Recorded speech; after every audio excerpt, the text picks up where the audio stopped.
بسم اللہ الرحمن الرحیم۔ حضرت محمد صلی اللہ علیہ وآلہ وسلم کی پسندیدہ تسبیح: جو بندہ رات کو بستر پر پڑھ کر سوئے گا تو صبح اللہ اس کی پسندیدہ چیز عطا کرے گا۔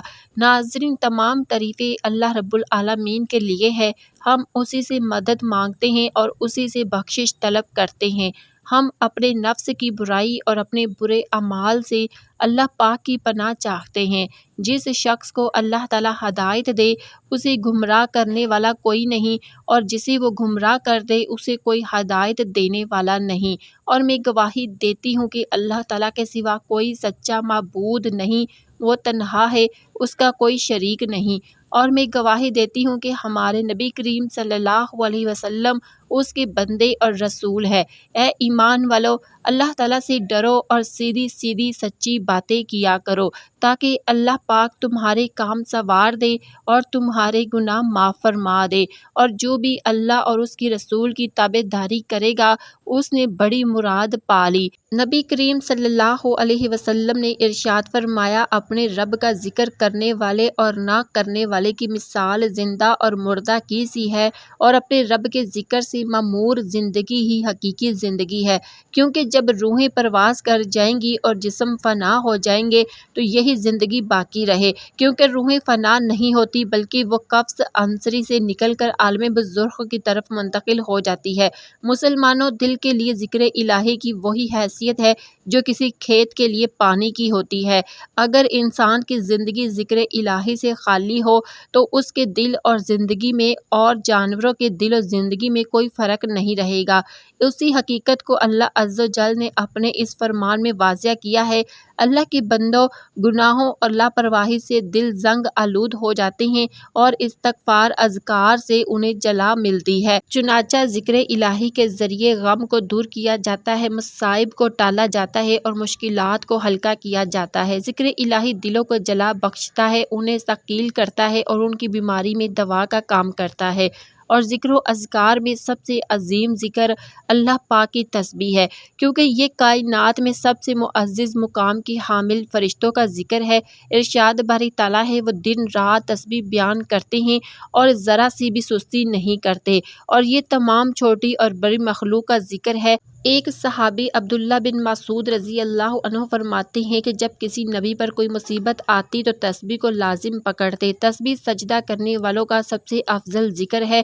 ارشاد باری تعالیٰ ہے، یہ ذکر اللہ پاک کو بہت محبوب ہے، اس سے نامہ اعمال سے وزنی ہوتے ہیں۔ نبی کریم صلی اللہ علیہ وسلم ارشاد فرمایا، 3 کلمے ایسے ہیں جو اعمال میں ہلکے ہیں اور نامہ اعمال میں بہت بھاری ہیں اور رحمان کو بہت پسند ہے، اور وہ تینوں کلمے یہ ہیں: سبحان اللہ، الحمد للہ، اللہ اکبر۔ اللہ پاک ہے، اللہ تعالیٰ کی ذات اور اس کے لیے ہی تمام تعریف ہے، اس کی مخلوق کی تعداد کے برابر، اس کی ذات کی خشنودی کے برابر، اس کے عرش کے وزن کے برابر اور اس کے کلمات کی سیاہی کے برابر۔ اور تسبیح کے فضائل میں سے یہ بھی ہے کہ اللہ عز و جل اس کو جنت میں اہل جنت کا ذکر بنائے گا، اور جس طرح اس دنیا میں اللہ کی طرف سے وہ سانس لیتے رہے تو اسی طرح وہ ذکر میں وہاں مشغول ہوا کریں گے۔ ناظرین، یہ تسبیح نبی کریم صلی اللہ علیہ وسلم کو بہت زیادہ پیاری لگتی تھی، اور آپ صلی اللہ علیہ وسلم نے اس تسبیح کو پڑھنے کی بہت زیادہ تلقین فرمائی، کیونکہ یہ وہ تسبیح ہے جو اللہ رب العزت کو بھی بہت زیادہ پیاری لگتی ہے۔ اور یہ ہے کہ آپ صلی اللہ علیہ وسلم اس تسبیح کو بہت زیادہ پڑھتے تھے، کیونکہ آپ صلی اللہ علیہ وسلم کے دل میں اللہ پاک کی اس قدر محبت تھی کہ آپ صلی اللہ علیہ وسلم نے اپنی تمام چاہتوں کو اس کی چاہت کے سامنے فنا کر دیا۔ جو آپ صلی اللہ علیہ وسلم کی چاہت وہی اللہ کی چاہت تھی جس کا اللہ پاک نے حکم فرمایا۔ ناظرین، جو بندہ رات کو بستر پر سونے سے پہلے آپ صلی اللہ علیہ وسلم کی پسندیدہ تسبیح پڑھ کر سوئے گا تو انشاءاللہ اس کے ذہن میں جو بھی حاجتیں ہوں گی، جو بھی خواہشات ہوں گی یا جو بھی جائز مقاصد ہوں گے وہ انشاءاللہ ضرور پورے ہوں گے۔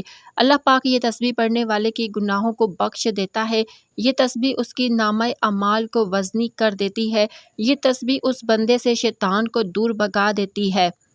امام صادق علیہ السلام فرماتے ہیں کہ جو بندہ سوتے وقت اس تسبیح کو پڑھ کر سوئے گا تو وہ اللہ پاک کا زیادہ سے زیادہ ذکر کرنے والوں میں شمار ہوگا۔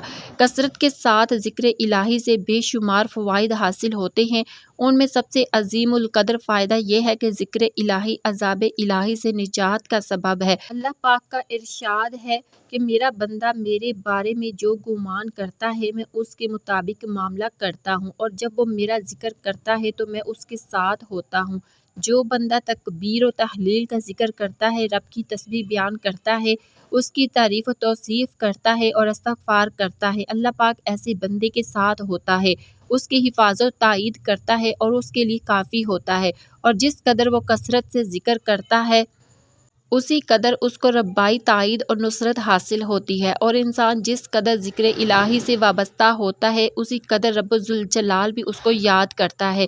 ناظرین، اس تسبیح کو پڑھنے کی اتنی زیادہ فضیلتیں ہیں کہ اگر آپ جان لیں تو آپ اس تسبیح کو پڑھنا کبھی نہ چھوڑیں گے، کیونکہ یہ تسبیح نہ صرف آپ کی دعاؤں کو اور حاجات کو پورا کرواتی ہے، آپ کے گھر کو رزق اور دولت سے بھر دیتی ہے، بلکہ یہ تسبیح آپ کو بیماریوں اور پریشانیوں سے بھی بچاتی ہے۔ یہ تسبیح آپ کے جسم سے تھکاوٹ کو دور کرتی ہے، آپ کو ذہنی دباؤ سے بچاتی ہے، آپ کو سکون دیتی ہے۔ یہی وجہ ہے کہ رات کو اس تسبیح کو پڑھنے کی بہت زیادہ فضیلت ہے۔ حضرت فاطمہ رضی اللہ کے ہاتھوں پر چکی چلانے اور دیگر سخت و مشقت کے کام کرنے کی وجہ سے تکلیف ہو گئی تھی، تو وہ رسول اللہ صلی اللہ علیہ وسلم کے پاس خادمہ حاصل کرنے کی طلب لے کر آئی، لیکن رسول اللہ صلی اللہ علیہ وسلم سے ملاقات نہ ہوئی، تو اپنی پریشانی کا اظہار اپنی والدہ حضرت عائشہ رضی اللہ عنہا سے فرما کر واپس چلی گئی۔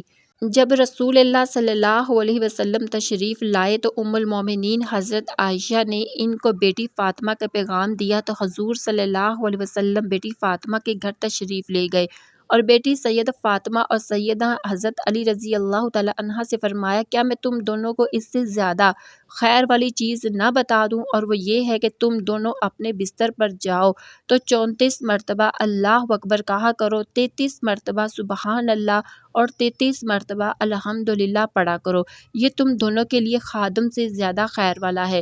تو یہ وہ تسبیح ہے جو حضرت بی بی فاطمہ رضی اللہ تعالی عنہ رات کو بستر پر سونے سے پہلے پڑھتی تھی، تو یہ وہ تسبیح ہے جو آپ صلی اللہ علیہ وسلم نے اپنی پیاری بیٹی فاطمہ کو تحفے میں دی۔ تو آپ سب بھی رات کو سونے سے پہلے 33 مرتبہ سبحان اللہ اور 33 مرتبہ الحمدللہ اور 34 مرتبہ اللہ اکبر اس تسبیح کو پڑھنے کا معمول بنا لیں۔ انشاءاللہ آپ کی سب مشکلیں آسان اور پریشانیاں دور ہو جائیں گی، جو چیز بھی مانگو گے وہ آپ کو ملے گی۔ اللہ پاک سے دعا ہے کہ ہم سب کو بھی یہ تسبیح پڑھنے کی توفیق عطا فرمائے، آمین یا رب العالمین۔ اللہ پاک میرا سنانا، آپ کا سننا اپنی بارگاہ الہی میں قبول منظور فرمائے، آمین۔ ناظرین، گزارش کرتے ہیں کہ اللہ پاک کے ناموں میں سے کوئی ایک نام کمنٹس میں ضرور لکھ دیں، دعاؤں میں یاد رکھیے گا۔ اللہ حافظ۔